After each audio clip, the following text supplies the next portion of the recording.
لریب نے فون اپنے دوسرے کان پر لگاتے ہوئے بے یقینی سے کہا، ہاں، اور وہ سمیر میرے بابا کے دوست شیخ سلیم کا بیٹا ہے اور آج کل آسٹریلیا سے ہمارے گھر آیا ہوا ہے۔ میرا منہ کے 100 زاویے بنا کر بولی۔ نہ کر یار، ہے تو ہمارے لیے آسان بات ہو جائے گی کہ شکار شکاری کے پاس خود چل کر آیا ہے۔ ہاں صحیح میں، میرا اپنے جوتے اتارتے ہوئے بولی اور میرا نے بھی فون ایک کان سے دوسرے کان پر لگا لیا۔ ویسے وہ کہاں ہے اور اسے پکڑنے کا سین کیا ہے؟ لریب تھوڑی دھیمی آواز میں بولی تاکہ کوئی سن نہ لے۔ ویسے بھی دنیا والوں کے سامنے مافیا گرلز تھوڑی تھی، وہ تو میرا اور لریب تھیں۔ وہ اس وقت اپنے دوستوں کے ساتھ باہر گیا ہوا ہے اور میں تجھے نمبر سینڈ کر رہی ہوں، اس کی لوکیشن ہیک کر، کیونکہ لریب ہر چیز کو آسانی سے ہیک کر لیتی تھی اور ایک نمبر سے اس انسان کی لوکیشن پتہ کرنا تو اس کے لیے کوئی آسان سے بھی آسان تھا۔ ہاں تو نمبر بھیج دے، میں بس گھر جا کر تجھے اس کی لوکیشن ہیک کر کے سینڈ کرتی ہوں۔ لریب اپنا لیپ ٹاپ بند کرتے کرتے اٹھی اور بولی، او بی بی، صرف لوکیشن سینڈ نہیں کرنی، اسے وہاں سے اٹھوانا بھی ہے۔ میرا نے کہا، کیا اسے کڈنیپ بھی میں نے کرنا ہے؟ لریب حیرانگی سے بولی، جی ہاں جی، ٹھیک ہے، مگر اسے کڈنیپ کر کے رکھنا کہاں پر ہے؟ ٹارچر سیل میں۔ ٹھیک ہے، اب میں فون رکھتی ہوں اور پھر گھر جا کر ایک تو تجھے اس کی لوکیشن بھی سینڈ کرتی ہوں اور اسے کڈنیپ کرنے کے لیے بندوں کا بھی انتظام کرواتی ہوں۔ لریب نے کہا، ہاں ٹھیک ہے میرا، ٹھیک 12 بجے تم ٹارچر سیل میں موجود ہونا۔ ہاں چل ٹھیک ہے، اللہ حافظ۔ اللہ حافظ۔ دونوں طرف سے فون بند ہو گیا۔ میرا نے اپنا فون بیڈ پر اور خود اپنے ڈریسنگ روم میں گئی، نرم سا ٹراؤزر شرٹ نکالا اور فریش ہونے چلی گئی۔ ساتھ گارڈ آیا تو سارے لوگ لاؤنج میں ہی بیٹھے تھے اور اسی کو دیکھ رہے تھے اور اسے پتا تھا اب اس کے ساتھ کیا ہوگا۔ السلام علیکم، اس نے بلند آواز میں سلام کیا اور ان سب کے ساتھ ہی بیٹھ گیا۔ وعلیکم السلام، ساروں نے سلام کا جواب دیا۔ بھائی ویسے ایک سوال پوچھوں؟ پہل اذلان نے کی اور اسے پتا تھا یہ کون سا سوال پوچھے گا۔ تھانہ کیسا دکھتا ہے؟ کسی دن تو بھی چلے پھر بتا دے آکر تھانہ کیسا دکھتا ہے، ساتھ تپ کر بولا۔ ویسے بیٹا وجہ کیا ہوئی تھی؟ حسن صاحب نے پوچھا۔ وہ ایسے باپ نہیں تھے جو اپنی اولاد پر غصہ کرتے ہوں اور نہ ہی تارا بیگم ایسی ماں تھی، وہ دونوں اپنے بچوں کے دوست تھے۔ ڈیڈ اب آپ کو کیا بتاؤں؟ اس نے افسردگی سے کہا۔ نہیں پھر بھی بتاؤ تو صحیح، اس بار تارا بیگم بولی۔ ہاں بتاؤ۔ اب کی بار روح، سالم اور معاذ ایک ہو کر بولے۔ سالم بھی غصہ اب بیٹھ گیا تھا۔ سعد نے ایک نظر سالوں کو دیکھا اور تنگ آ کر بولا، اچھا بتاتا ہوں۔ ایک لڑکی بائک چلا کر ڈونگ پہ آ رہی تھی، اس نے کہا، اور لاؤنج میں بیٹھے تمام لوگوں نے تارا بیگم اور حسن نے بھی کہا، او، اور جب وہ میری گاڑی کے سامنے آئی تو مجھ سے جلدی سے بریک نہیں لگی اور اس چکر میں اس کی بائک ٹھوکتے ٹھوکتے بچی۔ پھر کیا ہوئی؟ روح اس کو خاموش ہوتا دیکھ کر بولی۔ اب سارے اس کی بات ایسے سن رہے تھے جیسے دنیا میں اسے ضروری کوئی کام اور کام ہی نہ ہو۔ پھر کیا ہوا؟ وہ آگے سے مجھے کہنا شروع ہو گئی کہ میں گاڑی ٹھیک نہیں چلا رہا۔ وہ منہ کے زاویے بگاڑ کر بولا، یعنی یہ سارا چکر لڑکی کا ہے؟ پوری بات سن کے سمجھنے کے بعد سالم بولا، ہاں، ویسے لڑکیاں اپنی غلطی کب مانتی ہیں؟ سعد کے کہنے پر سالم اور معاذ ایک ساتھ بولے اور ان کے بولنے پر لاؤنج میں خاموشی ہو گئی اور سارے لوگ اب سعد کی بجائے اب سالم اور معاذ کو دیکھ رہے تھے۔ آپ کو کیسے پتا؟ روح اور اذلان ایک ساتھ آئی برو اٹھا کر بولے۔ وہ تو بس ایسے ہی نکل گیا، سالم نے کہا۔ ویسے سالم بیٹا اب ہم چاہتے ہیں کہ گھر میں کوئی فنکشن ہو، حسن صاحب نے کہا۔ ہاں سالم، تمہارے ڈیڈ ٹھیک کہہ رہے ہیں۔ تارا بیگم نے بھی حسن صاحب کی ہاں میں ہاں ملائی۔ تو رکھ لیتے ہیں کوئی فنکشن، سالم جٹ سے بولا۔ نہیں بگ بی، موم ڈیڈ کا مطلب ہے اب آپ تینوں شادی کر لو۔ اذلان نے ان تینوں کو بات سمجھائی۔ ہاں اب آپ تینوں شادی کر لو۔ روح نے بھی کہا اور ان تینوں کے ذہن میں شادی کی بات پر کسی کی جھلک آئی اور وہ جھلک میرا، لریب اور معصومہ کی تھی۔ سعد نے جیسے ہی معصومہ کو سوچا تو جٹ سے اپنے خیالات پر لعنت بھیجی اور سوچا، نہیں، وہ چلاک عبداللہ نہیں۔ اگر نظر میں کوئی لڑکی ہے تو تم تینوں کی تو بتاؤ، ابھی رشتہ لے جاتے ہیں؟ تارا بیگم نے پوچھا۔ نہیں ہے، تینوں نے ایک ساتھ بولا۔ مام کبھی مجھ سے بھی پوچھ لیا کرے میری نظر میں کوئی لڑکی ہے یا نہیں، اور ویسے بھی مجھ پر یونیورسٹی کی اتنی لڑکیاں مرتی ہیں، میں ہوں ہی اتنا پیارا۔ اذلان پہلے برا مانتے ہوئے بولا، پھر فخر سے بولا، بیٹا میں تمہاری شادی کسی اندھی لڑکی سے نہیں کر سکتا۔ حسن صاحب سنجیدگی سے بولے اور اذلان نے چونک کر حسن صاحب کو دیکھا تو اسے نہیں لگا وہ مذاق کر رہے ہیں۔ لاؤنج میں ایک دم خاموشی ہو گئی۔ کیوں؟ اندھی کیوں؟ وہ تھوڑی دیر بعد خاموشی کو توڑتے ہوئے بولا۔ اسے سمجھ نہ آئی حسن صاحب نے ایسا کیوں کہا ہے۔ کیونکہ بیٹا جو آپ پر مرتی ہے وہ اندھی ہوتی ہیں، کیونکہ اگر ان کی آنکھیں ہوتی تو واقعہ مر جاتی، حسن صاحب بولے اور لاؤنج میں موجود تمام لوگوں کا کہکہ گونجا۔ ڈیڈ، وہ صدمے سے چیخا، کیونکہ حسن صاحب ہر بار اس کی بات پر ہی یہ کہتے تھے۔ میں نے ٹھیک نہیں کیا، حسن صاحب روح کی طرف دیکھ کر بولے۔ 100% ٹھیک کہا ہے چاچو، روح ان کے ہاتھ پر ہاتھ مار کر بولی۔ تو چپ ہی رہا کر۔ اذلان چیخ کر بولا، سارم ان دونوں کو لڑنے سے روکو تو نہیں تو ہمارا ان کو محبت کروانے کا پلان بڑھ جائے گا۔ معاذ نے سارم کے کان میں سرگوشی کی۔ اچھا، سارم نے بھی آہستہ آواز میں کہا، میں تو بولوں گی کیا کر لے گا۔ روح کمر پر دونوں طرف ہاتھ رکھ کر لڑاکا عورتوں کی طرح بولی۔ سعد سے شروع ہوئی بات روح اور اذلان کی لڑائی تک پہنچ گئی۔ اچھا تم دونوں لڑو مطلب۔ سارم نے تھوڑا غصے سے ان دونوں کو لڑنے سے روکا۔ سارم اپنے گھر میں کھل کر ہنستا تھا، اس کے ماں باپ اور اس کے بھائی ہی تو اس کے ہنسنے کی وجہ تھے، مگر ہر بار تو سارم شاہ کو ہنستا کیا اس کی مسکراہٹ بھی نہیں دیکھی تھی۔ نہیں لڑتے، دونوں اچھے بچوں کی طرح اپنے اپنے منہ پر انگلی رکھ کر بولے۔ اچھا، کھانے کا وقت ہو گیا ہے، میں ذرا اس کا انتظام کر لوں، تارا بیگم اٹھتے ہوئے بولی اور باورچی خانے میں چلی گئی۔ سعد کا شکر کر رہا تھا کہ گھر آ کر اس کی زیادہ تفتیش نہیں ہوئی۔ میرا فریش ہو کر نیچے آئی اور جیسے ہی وہ آئی تو اس نے شبانہ کو آئس کریم ٹیبل پر لگانے کو کہا اور اپنی کرسی پر بیٹھ گئی۔ حسین صاحب اور ستارہ بیگم پہلے سے ہی بیٹھے ہوئے تھے۔ ماما، بابا، میں سوچ رہی ہوں کہ آپ کی کمپنی کا بھی ایک ہفتے میں چکر لگا لیا کروں۔ شبانہ نے آئس کریم ٹیبل پر لگا دی تھی۔ میرا آئس کریم کی ایک بائٹ لینے پر یاد آنے پر بولی، یہ تو بہت اچھی بات ہے بیٹا کہ آپ ہفتے میں اپنی کمپنی کا بھی ایک چکر لگا لیا کریں۔ حسین صاحب اس کی بات پر خوش ہو کر بولے اور میرا ان کی بات پر مسکرائی۔ لیکن آپ تو پھر جاب بھی کرتی ہو؟ ستارہ بیگم نے پوچھا۔ انہیں ان باپ بیٹی کی سمجھ نہیں آتی تھی۔ ماما، میں نے کہا ہے ہفتے میں ایک دفعہ، تو وہ ایک دفعہ کا دن ہفتہ ہی ہوگا۔ آئس کریم کا ایک اور چمچ منہ میں ڈالتے ہوئے اس نے سادہ سے لہجے میں جواب دیا۔ بھئی، ایک مجھے آپ کی اور آپ کے بابا کی کبھی سمجھ نہیں آئی۔ ستارہ بیگم آئس کریم کھاتے کھاتے نفی میں سر ہلاتی ہوئی بولی۔ بیگم، آپ ہمیں نہیں سمجھی پر ہم آپ کو سمجھ گئے۔ حسین صاحب مسکرا کر چھیڑنے والے انداز میں بولے۔ آپ بھی نا، ستارہ بیگم نے کہا۔ او، یو آر بلشنگ ماما، میرا نے ان کے سرخ گال دیکھ کر کہا۔ نہیں تو، انہوں نے انکار کیا۔ بیگم مان جائیں، اب شرما رہی ہیں۔ حسین صاحب بولے۔ آئس کریم ختم ہو گئی تھی اور شبانہ نے برتن بھی اٹھا لیے تھے۔ ٹھیک ہے پھر بابا، میں اس ہفتے کمپنی کا چکر لگاؤں گی۔ ٹھیک ہے بیٹا، حسین صاحب بولے۔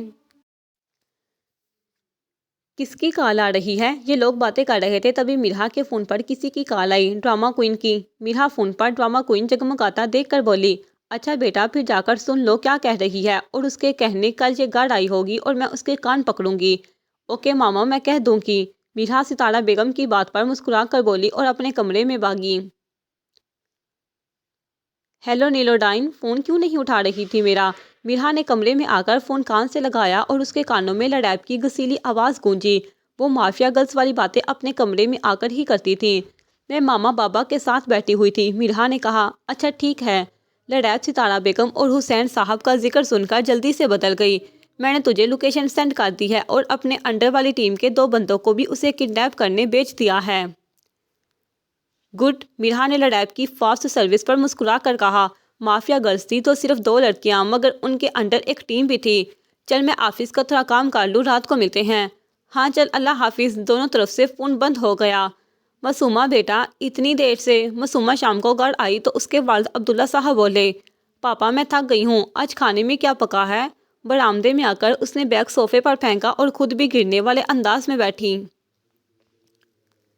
قیمہ بنا ہے۔ وہ اس کے پیچھے پیچھے آئے اور اس کے سامنے والے صوفے پر بیٹھے۔ آپ نے کھا لیا؟ سیدھی ہو کر بیٹھی اور پوچھا۔ میں تمہارے بغیر کھا سکتا ہوں؟ میرا تمہارے علاوہ ہے ہی کون؟ وہ برا مانتے ہوئے بولے۔ اچھا سوری، میں فریش ہو جاؤں پھر کھاتے ہیں۔ وہ مسکرا کر بولی اور اپنا بیگ صوفے سے اٹھا کر اپنے کمرے میں گئی۔ وہ سوچ ہی رہی تھی ساتھ سے سوری کیسے کروں۔ وہ کسی کے ساتھ جب بھی ایسا کرتی تو سوری بھی کرتی تھی، اگر کوئی معاف نہ کرے تو اس کا پیچھا نہیں چھوڑتی تھی۔ معصومہ عبداللہ صاحب کی اکلوتی بیٹی، اس کی والدہ تو بچپن میں ہی فوت ہو گئی تھی۔ اس کی پرورش اس کے والد نے کی تھی۔ اس کے والد ہیلتھ مینشل کمپنی میں مینیجر کی پوسٹ پر تھے اور معصومہ خود یونیورسٹی جاتی تھی۔ وہ فوڈ سائنس پڑھ رہی تھی اور اس کے چوتھے سیمسٹر میں تھی۔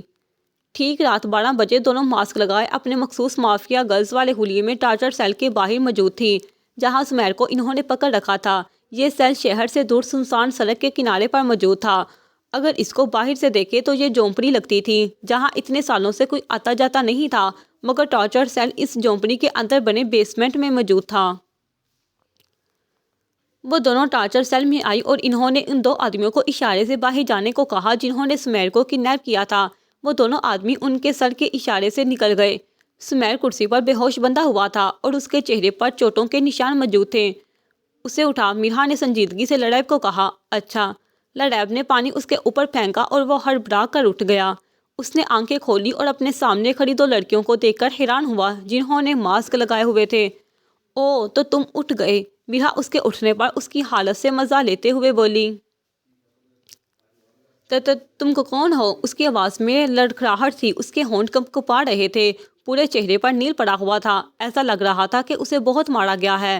جان کر کیا کرو گے؟ لڑیب طنزیہ ہنسی۔ تم جانتی نہیں ہو مجھے، کون ہوں میں؟ وہ داڑا، آواز نیچی، میرا بھی کرائی۔ ہاں تم نماز ملک کے کتے ہو، لڑیب نے کہا، میں تمہیں چھوڑوں گا نہیں، پہلے خود کو تو ہمارے سے آزاد ہو جاؤ، میرا نے طنز مارا۔ کون ہو تم لوگ؟ وہ باری باری ان دونوں کو دیکھ کر بولا جو اس کے سر پر موت کے سائے کی طرح کھڑی تھی۔ چلو تمہاری یہ خواہش بھی پوری کر دیتے ہیں۔ ویسے میں نے کہیں سنا تھا کسی انسان کی آخری خواہش پوری کرنے سے ثواب ملتا ہے۔ میرا یہ کہہ کر ماسک اتارا اور لڑیب نے بھی۔ میرا؟ وہ بے یقینی سے ماسک کے پیچھے موجود چہرہ دیکھ کر بولا۔ مافیا گرل، میرا مسکرا کر بولی، میں تمہیں چھوڑوں گا نہیں۔ وہ اپنی حیرانگی دور کر کے بولا، مجھے تم پر ترس آ رہا ہے، تم کتنے بے بس ہو نا۔ میرا نفی میں سر ہلاتے ہوئے افسوس سے بولی، تم مجھے ایک بار آزاد کرو پھر میں تمہیں بتاؤں گا۔ وہ داڑا دوبارہ سے۔ میرا اور لڑیب نے اس کے کہنے پر باتوں کو فولڈ کیا اور آئی برو اٹھا کر اسے دیکھا۔ چلو میں تمہیں ایک موقع دیتی ہوں۔ ویسے میں کسی کو موقع دیتی تو نہیں ہوں، مگر تم میرے بابا کے دوست کے بیٹے ہو تو اتنا تو بنتا ہے۔ وہ تھوڑی پر انگلی رکھ کر بولی۔ اس نے اور لڑیب دونوں نے اپنے بالوں کی ہائی پونی ٹیل بنائی ہوئی تھی۔ کیسا موقع؟ وہ حیرانگی سے بولا، یہی کہ تم میرے ساتھ لڑو گے، اگر جیتے تو میں تمہیں جانے دوں گی، اگر ہارے تو میں تمہیں دنیا سے بیچ دوں گی۔ وہ مسکرا کر بولی، ٹھیک ہے۔ وہ فوراً مان گیا، اسے لگ رہا تھا وہ ایک لڑکی سے آسانی سے جیت جائے گا۔ لڑیب، اس کو کھولو، میرا نے لڑیب سے کہا۔ اچھا۔ لڑیب نے اسے کھول دیا اور وہ لڑکھڑا کر اٹھا۔ تمہیں ابھی بھی لگتا ہے تم مجھ سے جیت جاؤ گے؟ میرا اپنے ہاتھ پر ناخنوں کو دیکھتے دیکھتے طنزیہ انداز میں بولی۔ ہاں۔ وہ جٹ سے آیا اور مکہ میرا کے منہ پر مارنا چاہا۔ وہ جو اپنے ناخن دیکھ رہی تھی جٹ سے سمیٹ کا ہاتھ روک لیا اور ایک زوردار مکہ اس کے منہ پر مارا، اور مکے کی قوت اتنی زیادہ تھی کہ سمیٹ دور جا کر گرنے والے تھا کہ میرا آگے آئی اور اسے پکڑا اور ایک اور مکہ اس کے پیٹ پر مارا اور وہ دور جا کر گرا۔ اس کی 2 مکوں میں بس ہو گئی تھی کیونکہ اس نے پہلے بھی اتنی مار کھا لی تھی۔ لڑیب، تمہیں کیا لگتا ہے یہ مجھ سے جیت سکتا ہے؟ میرا لڑیب کی طرف دیکھ کر بولی جو آنکھوں میں چمک لیے بڑے مزے سے اس لڑائی کو انجوائے کر رہی تھی۔ نہیں، لڑیب اسے دیکھ کر بولی۔ میرا بچ۔ سمیر اپنے منہ کا خون صاف کر کے اٹھا اور اپنے پاس پڑا ڈنڈا پکڑ کر میرا کے سر پر مارنا چاہا کہ لڑیب چیخی۔ وہ لڑیب کے چیخنے پر جھک گئی اور اس کا وار ناکام بنا دیا۔ مجھے پیچھے سے وار کرنے والے لوگ انتہائی زہر لگتے ہیں، وہ دانت پیس کر غصے سے بولی اور اپنا گھٹنا سمیر کے پیٹ پر پوری قوت سے دے مارا۔ سمیر کے ہاتھ سے ڈنڈا گرا اور وہ خود بھی گر گیا۔ ڈنڈا لکڑی کا تھا۔ میرا نے ڈنڈا اٹھایا اور اسے 2 حصوں میں تقسیم کر دیا۔ وہ سمیر کے پاس آئی جب وہ مشکل سانس لے رہا تھا۔ میرا نے اسے کالر سے پکڑا اور پتہ نہیں کتنے مکے اس کے منہ پر مارے۔ اس سب میں میرا کو ایک خراش بھی نہیں آئی۔ میں ہار مانتا ہوں، مجھے معاف کر دو، وہ میرا کے سامنے ہاتھ جوڑ کر بولا۔ اسے بولا بھی نہیں جا رہا تھا۔ او تو تم ہار مانتے ہو؟ وہ اپنے ہونٹوں کو گول کر کے بولی۔ ہاں۔ اس نے بمشکل سر ہلایا۔ میرا، اب مجھے بھی کچھ کرنے دو، لڑیب میرا کے کندھے پر ہاتھ رکھ کر بولی۔ اس کی آنکھوں میں عجیب سی چمک تھی۔ ہاں کر لے تو بھی، میرا مسکرا کر اٹھی۔ ٹھا ٹھا ٹھا، میرا نے لریب نے میرا کے اٹھنے پر اپنی پاکٹ سے گن نکالی اور اس کے ادمرے وجود پر 4 گولیاں ایک ساتھ ماری۔ آخر میں اس نے اپنی گن پر پوک ماری جس سے دھواں نکل رہا تھا۔ گڈ جاب، میرا نے اسے داد دی۔ اچھا لریب، میں جا رہی گھر تو اس کی ڈیڈ باڈی کا تحفہ رماز ملک کو پہنچا دے۔ تو بے فکر جا، لریب نے اسے جانے کو کہا۔ اچھا گڈ بائے، میرا یہ کہہ کر ایک ادا سے اپنے بال پیچھے کر کے چلی گئی۔ اور اس کے جانے کے بعد لریب نے سمیر کی ڈیڈ باڈی کا جائزہ لیا۔ اللہ جہنم نصیب کرے، لریب نے کہا۔ سر، رماز ملک اپنے گھر میں موجود تھا، رات کا وقت تھا، تبھی سلیم اس کا خاص آدمی بھاگتا ہوا آیا اور اسے پکارا۔ اس کا سانس پھولا ہوا تھا۔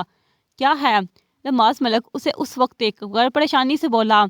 سر، وہ کسی نے آپ کے مینشن کے باہر کوفن ٹائپ کچھ بھیجا ہے، وہ ایک ہی سانس میں بولا۔ وٹ؟ وہ حیرانگی سے بولا اور باہر بھاگا۔ وہ بھاگتے بھاگتے باہر آیا اور کوفن کو دیکھا۔ سلیم، کھولو اسے۔ اچھا سر۔ سلیم نے کوفن کھولا اور کفن کھولتے ہی رماز ملک ہکا بکا رہ گیا۔ اس میں اس کے ساتھ سمیر شیخ کی ڈیڈ باڈی تھی جو نہایت ہی بری حالت میں تھی۔ ایسا لگ رہا تھا جیسے اسے کسی نہایت ہی شفاق انسان نے مارا ہو۔ یہ کس نے کیا؟ اس کی اپنی آواز میں لڑکھڑاہٹ محسوس کی۔ سر، یہ خط بھی ہے۔ سلیم نے کفن میں پڑے ایک لفافے کو دیکھا اور اسے اٹھایا تو اس میں ایک خط تھا۔ دکھاؤ مجھے۔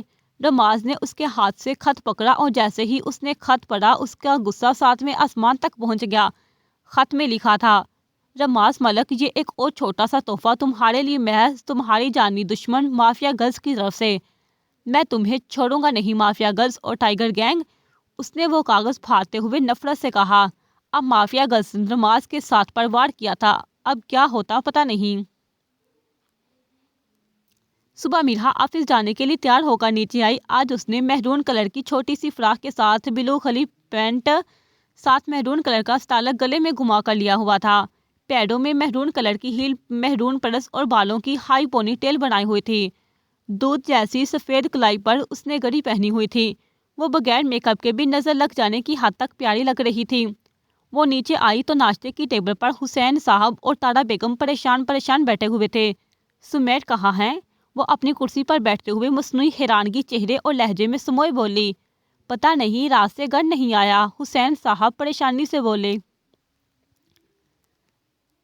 کہاں گیا؟ آپ نے پتہ نہیں کیا کیا تھا؟ ابھی بھی کچھ لوگ لگائے ہوئے ہیں اسے ڈھونڈنے کے لیے، انہوں نے کہا۔ اچھا چلے، فکر نہ کرے، مل جائے گا۔ اب تو وہ ڈھونڈنے سے بھی نہیں ملے گا۔ اچھا ماما بابا، ناشتہ تو کر لیں۔ وہ لوگ ناشتہ نہیں کر رہے تھے، اس لیے میرا نے کہا۔ اچھا بیٹا، کرتے ہیں۔ انہوں نے بریڈ پر جیم لگانا شروع کیا۔ سمیر، میں تمہیں کبھی معاف نہیں کروں گی، تم نے میرے ماں باپ کو پریشان کیا۔ وہ اپنے ماں باپ کو گمسم ناشتہ کرتا دیکھ کر دل میں انتہائی نفرت سموئے بولی۔ اچھا ماما بابا، میں چلتی ہوں۔ وہ اٹھی، ناشتہ ختم کر کے اٹھی اور اپنے ماں باپ کے سر پر بوسہ دے کر باہر پورچ میں آئی، اپنی گاڑی نکالی اور آفس کی جانب چل دی۔ آج اپنے ماں باپ کی حالت دیکھ کر اس کا دل خراب ہوا تھا اور شاید پہلی بار اسے کسی کو مارنے پر تھوڑا افسوس ہوا تھا۔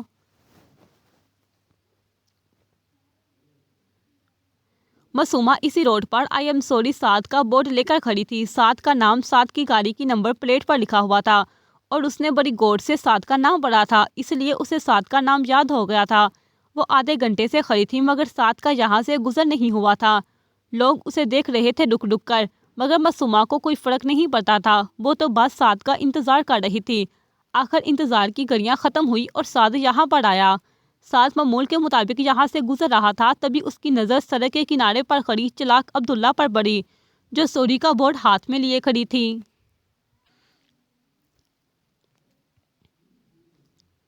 سعد نے اپنی گاڑی عین اس کے سامنے روکی اور اپنی گاڑی کا شیشہ نیچے کیا، اپنی بلیک گلاسز اتاری اور گور کر اسے دیکھا۔ تم پاگل ہو؟ اس نے قدرے غصے سے پوچھا۔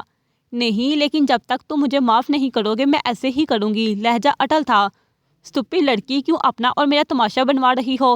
وہ گاڑی سے باہر نکل آیا اور بالکل اس کے سامنے کھڑا ہو گیا۔ لوگ رک رک کر ہمیں دیکھ رہے ہیں، ایسی حرکتیں بند کرو۔ وہ دانت پیس کر گردن ترچھی کر کے لوگوں کو سمائل پاس کرتے ہوئے بولا۔ تو دیکھنے دو۔ لاپرواہی سے شان نے اچکائے۔ اور یہ تم نے کیا پکڑا ہوا ہے؟ سعد نے بورڈ اس کے ہاتھ سے لے کر دور پھینک دیا۔ یہ کیا کیا تم نے؟ وہ نیچے پڑے بورڈ کو دیکھ کر صدمے سے بولی۔ جو مجھے کرنا چاہیے تھا، اس نے بڑے سکون سے کہا۔ ہٹو میرے راستے سے اور آئندہ مجھے نظر نہ آنا۔ وہ اسے ہٹا کر سامنے سے گاڑی میں بیٹھا اور اپنے آفس چلا گیا۔ میرا آفس میں بیٹھی کام کر رہی تھی، تبھی سارم نے اسے اپنے آفس میں بلایا۔ میں کم ان سر؟ وہ اندر آ چکی تھی اور اندر آ کر بول رہی تھی، آپ پہلے ہی اندر ہیں میرا حسین افندی۔ وہ لیپ ٹاپ سے نظریں ہٹا کر اسے اندر دیکھتے ہوئے بولا، بیٹھیے۔ سارم نے بیٹھنے کا کہا اور میرا بیٹھ گئی۔ آپ کا ڈیزائن کہاں تک پہنچا؟ بس سر ابھی کر رہی ہوں، میرا نے کہا۔ اچھا ٹھیک ہے، آپ جا سکتی ہیں۔ وہ نگاہیں اس سے ہٹا کر بولا، آج وہ بہت پیاری لگ رہی تھی، ہر بار کی طرح۔ Okay sir. میرا اٹھی اور آفس روم سے چلی گئی اور سارم اس کو جاتا ہوا دیکھتا رہا۔ جو تم آتے ہو تو سانس آتا ہے۔ شام کو میرا گھر آئی تو حسین صاحب رو رہے تھے اور ستارہ بیگم انہیں دلاسے دے رہی تھی۔ وہ فوراً ان کے سامنے آ کر نیچے کو بیٹھی۔ کیا ہوا ماما بابا، آپ لوگ رو کیوں رہے ہیں؟ وہ ان دونوں کا ہاتھ تھام کر پریشانی سے بولی۔ وہ سمیر اب اس دنیا میں نہیں رہا، میں اسے بچا نہیں سکا، اس کا کسی نے بری طرح سے قتل کر دیا ہے۔ یہ کہتے ہی ساتھ حسین صاحب رو پڑے۔ بابا صبر رکھیں، آپ کے رونے سے مجھے تکلیف ہوتی ہے، وہ آنکھیں میچ کر بے بسی سے بولی۔ اور یہ بات سن کر حسین صاحب کی آنکھوں میں اور آنسو آ گئے۔ بیٹا چپ کرواؤ اپنے بابا کو، ستارہ بیگم بے بسی سے بولی۔ بابا پلیز چپ کر جائے ورنہ میں نے بھی رو پڑنا ہے۔ اس کی آنکھیں نم ہو گئی۔ حسین صاحب نے مرحا کی بات سن کر جلدی سے اپنے آنسو صاف کیے۔ بیٹا میں نہیں روتا، انہوں نے اس کو اپنے ساتھ لگاتے ہوئے کہا۔ پلیز اب مت رونا بابا۔ نہیں روں گا۔ گڈ بابا، میں ذرا کھانا لگواتی ہوں۔ ستارہ بیگم اپنی نم ہوتی آنکھیں صاف کر کے اٹھی اور کچن میں چلی گئی۔ آج ہفتہ تھا اور مرحا نے اپنے بابا کی کمپنی میں جانا تھا اور آفس بھی میں اب وہ پھنس گئی تھی۔ سوچ مرحا، کچھ سوچ۔ وہ اپنے کمرے میں ادھر ادھر چکر لگا رہی تھی اور پریشان تھی وہ بہت۔ وہ رات والے حلیے میں ہی موجود تھی۔ مسٹر خلوص کو فون کر کے چھٹی کا پوچھوں؟ نہیں، اگر وہ مغرور انسان غصہ کر گیا اور مجھے چھٹی بھی نہ دی اور جاب سے نکال دیا تو ویسے بھی میں لیٹ جاتی ہوں اور آفس، اور ایک دن جلدی بھی آ گئی تھی۔ اب میں کیا کروں؟ وہ بیڈ پر گرنے والے انداز میں لیٹی۔ وقت گزر رہا تھا اور وہ پریشان ہو رہی تھی۔ یار کر لیتی ہوں کال۔ اس نے اپنا موبائل بیڈ سے اٹھایا جو اس کے بالکل قریب پڑا ہوا تھا۔ اس نے سارم کا نمبر ملایا اور فون پہلی ہی بیل پر اٹھا لیا گیا۔ ہیلو؟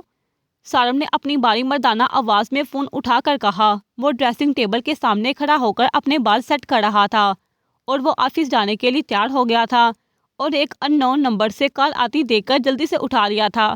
مرحا نے اس کی آواز سن کر اپنے کان سے فون ہٹا کر اپنے سامنے کر کے گھورا اور دوبارہ کان سے لگایا۔ ہیلو؟ مرحا نے کہا۔ جی کون بات کر رہا ہے؟ سارم نے سوال پوچھا کسی لڑکی کی آواز سن کر۔ سارم سر کہنے پر وہ فوراً پہچان گیا کہ کون ہے۔ او تو مس مرحا حسین افندی بات کر رہی ہیں۔ وہ اس کو پہچاننے کے بعد بولا۔ وہ اپنے کمرے میں موجود صوفے پر بیٹھ گیا تھا تیار ہو کر۔ جی خیر سے فون کیا؟ اس کی باری مردانہ مگر نرم آواز مرحا کے کان میں پڑی۔ جی وہ میں آج آفس تھوڑا لیٹ آؤں گی، اس نے بات کو مزید نہ بڑھاتے ہوئے کہا۔ کیوں؟ اس نے حیران ہو کر پوچھا اور اس کے پوچھنے پر مرحا ایک منٹ کے لیے ٹھہری اور بولی، وہ میرے سر میں درد ہے۔ بہانہ کیا نہایت ہی معصوم آواز میں۔ سارم کو اس کے سر میں درد سن کر پتہ نہیں کیوں اس کی بہت فکر ہوئی۔ میڈیسن لی تھی؟ سرسری سا پوچھا۔ جی لی تھی۔ چلے اپنا خیال رکھیے گا۔ اس نے فوراً اپنا لہجہ نرم پڑتا دیکھ کر احسان والا لہجہ کر لیا، جیسے یہ کہہ کر احسان کر رہا ہو، چلے اللہ حافظ سارم سر۔ وہ بمشکل مسکرائی اور یہ کہہ کر فون بند کر دیا۔ اللہ یہ لڑکی مجھے پاگل کرے گی۔ وہ فون بند ہونے پر کان سے ہٹا کر فون کو تکتے ہوئے بولا اور نیچے ناشتہ کرنے گیا۔ یس۔ فون بند کر کے بیڈ پر کھڑی ہو کر اچھلی اور اگر کوئی مافیا گرلز کی ٹیم والا اپنی بوس کو ایسے دیکھتا تو بے ہوش ہو جاتا۔ جاری ہے۔